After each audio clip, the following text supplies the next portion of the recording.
Hi అండి. Welcome to our channel KK arts and cooking. ఎలా ఉన్నారు? బాగున్నారా? అందరూ బాగున్నారని అనుకుంటున్నాను.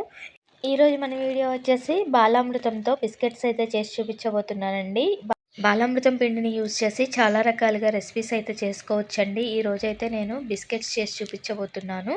వీడియో చివరి వరకు స్కిప్ చేయకుండా చూసేయండి. అలాగే మన ఛానల్ని ఫస్ట్ టైం చూస్తున్నట్లయితే సబ్స్క్రైబ్ చేసుకోండి. ఒక చిన్న లైక్ చేసి సపోర్ట్ చేయండి.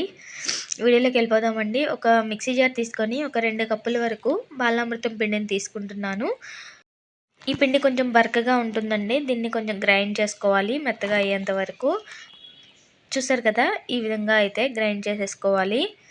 దీనిలో పంచదార ఉంటుందండి. మనం ఎటువంటి స్వీట్ యాడ్ చేయాల్సిన అవసరం లేదు. స్వీట్ యాడ్ చేయకుండానే మనం బిస్కెట్స్ అయితే చేస్తున్నాము. వేరొక బౌల్లోకి ట్రాన్స్ఫర్ చేసుకొని ఒక 2 టేబుల్ స్పూన్ల వరకు నెయ్యిని యాడ్ చేసుకోండి. నెయ్యికి బదులు బటర్ ఉన్న యాడ్ చేసుకోవచ్చండి. చూసారు కదా, ఒక 2 టేబుల్ స్పూన్ల వరకు నెయ్యిని యాడ్ చేసుకొని ఈ పిండిలో అంతా కలిసేలాగా బాగా కలిపేసుకోవాలి. నెయ్యిని పిండికంతటికి బాగా పట్టించండి. ఒక 2 నిమిషాలు కలిపారంటే మొత్తం ముద్దలా తయారవుతుంది. చూసారు కదా, ఈ విధంగా కలుపుకున్న తర్వాత దీనిలోకి 1 టేబుల్ స్పూన్ల వరకు ఉప్పును వేసుకోండి. ఉప్పు వేసుకుంటే టేస్ట్ చాలా బాగుంటుందండి. ఈ ఉప్పును కూడా బాగా కలిసేలాగా కలిపేసుకోవాలి. ఇప్పుడు కొద్దిగా వాటర్ వేసుకుంటూ మనం ముద్ద కన్సిస్టెన్సీకి తెచ్చుకోవాలండి. వాటర్ అయితే ఎక్కువ పట్టవండి, చాలా తక్కువ వాటర్ అయితే పడతాయి. చూసి కొంచెంగా వేసుకొని కలుపుకోండి. ఇలా పిండినంతటినీ కూడా వాటర్లో వేసి కలుపుకుంటే మనకు ముద్ద కన్సిస్టెన్సీ అనేది రావాలి. చూసారు కదా, వీడియోలో చూపిస్తున్నట్టు ఈ విధంగా కలిపేసుకోవాలి. మనకి ఇందులో పంచదార ఉంటుంది కాబట్టి అది కరిగి తేమగా ఉంటుందండి. అందుకే ఎక్కువ వాటర్ అనేది పట్టదు. చూసారు కదా, ఈ విధంగా కలిపేసి ఒక 10 నిమిషాలు పక్కన పెట్టేసుకోండి. ఈలోపు మనం ఇడ్లీ పాత్రలో ఉప్పును వేసుకుంటున్నానండి. ప్రీహీట్ చేసుకుందాము ఒక 5 నిమిషాల పాటు. ఉప్పుకు బదులు ఇసుకను కూడా వేసుకోవచ్చండి. ఒక 5 నిమిషాలు ముందు ప్రీహీట్ చేసేసుకొని ఇడ్లీ రేకులను తీసుకొని దానిలో నెయ్యిని అప్లై చేసుకోవాలి. చూసారు కదా, ఈ విధంగా ప్లేట్లన్నిటి కూడా నెయ్యిని గ్రీస్ చేసి పక్కన పెట్టేసుకున్నాను. ఇప్పుడు ముందుగా రెడీ చేసుకున్న పిండి ముద్దను తీసుకొని దానిలో కొద్దిగా తీసుకుంటూ మనకి బిస్కెట్ ఏ మందంలో కావాలో ఆ మందంలో ఇలా హ్యాండ్తో ప్రెస్ చేసేసుకోవాలి. అయితే ఈ పిండి కొంచెం విరిగిపోతున్నట్టు ఉంటుందండి. ఎడ్జెస్ మనం కవర్ చేసుకుంటే సరిపోతుంది.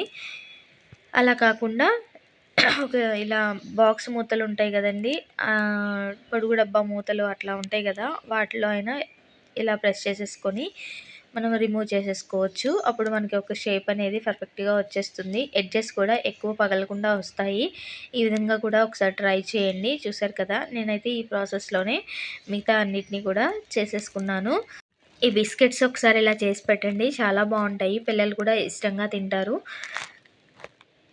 చూడండి, ఇదే విధంగా మనకి బాక్స్ మూతే కాదండి, మనకి ఏ షేప్లో కావాలంటే ఆ షేప్లో అయితే చేసేసుకోవచ్చు. కాకపోతే కొంచెం ఇవి ఎడ్జెస్ విరిగిపోతూ ఉంటాయి కాబట్టి కొంచెం ప్రెస్ చేసుకుంటూ చేసుకోవాలి. చూసారు కదా, ఈ విధంగా నేను మొత్తం కూడా చేసేసి పక్కన పెట్టేసుకున్నాను. మనకి ప్రీహీట్ పెట్టుకున్నాం కదండి, ఇప్పుడు ఈ ఇడ్లీ పాత్రలో పెట్టేసుకోవాలి. నేను 3 ప్లేట్లని ఒక్కసారి పెట్టేస్తున్నానండి. ఫ్లేమ్ని సిమ్లో ఉంచేసుకొని బేక్ చేసేసుకోండి. చూసారు కదా, ఒక 30 మినిట్స్ తర్వాత అయితే మనకి ఈ విధంగా బేక్ అయి ఉంటాయండి. ఒక 30 మినిట్స్ తర్వాత ఒకసారి బేక్ అయ్యాయో లేదో చూసుకొని మూత తీసేసి ఒక 10 నిమిషాల పాటు చల్లారనివ్వండి. మనకి వేడి మీద వెంటనే తీసేస్తే మెత్తగా ఉన్నట్టు ఉంటాయండి బిస్కెట్లు, కానీ చల్లారిన తర్వాత క్రిస్పీగా అవుతాయి. చూసారు కదా, నేను 3 ప్లేట్లు పెట్టాను కదండి, చివరిన పెట్టిన ప్లేటు ఎక్కువగా బేక్ అయిపోయింది. హీట్ ఎక్కువ ఉంటుంది కదా, అందుకని ఒక్కొక్క ప్లేట్ పెట్టి బేక్ చేసేసుకోండి. అన్నీ ఈవెన్గా వచ్చేస్తాయి. చూసారు కదా, అంతేనండి. ఈజీగా మనం బాలామృతం పిండితో ఈ విధంగా బిస్కెట్స్ అయితే చేసుకోవచ్చు. చూడండి, చాలా క్రంచీగా అయితే వచ్చేస్తాయి. మనకి ఇవి నిల్వ కూడా ఉంటాయండి. ఒక 1 వీక్ వరకు కూడా హ్యాపీగా తినేయచ్చు. చూసారు కదా, ఇదండి ఈరోజు వీడియో. మీకు బాలామృతం పిండి అవైలబుల్గా ఉంటే మీరు కూడా తప్పకుండా ట్రై చేయండి. మన వీడియో నచ్చినట్లయితే లైక్ చేయండి, షేర్ చేయండి. అలాగే ఫస్ట్ టైం చూస్తున్నట్లయితే సబ్స్క్రైబ్ చేసుకోండి. Thank you for watching. Bye అండి.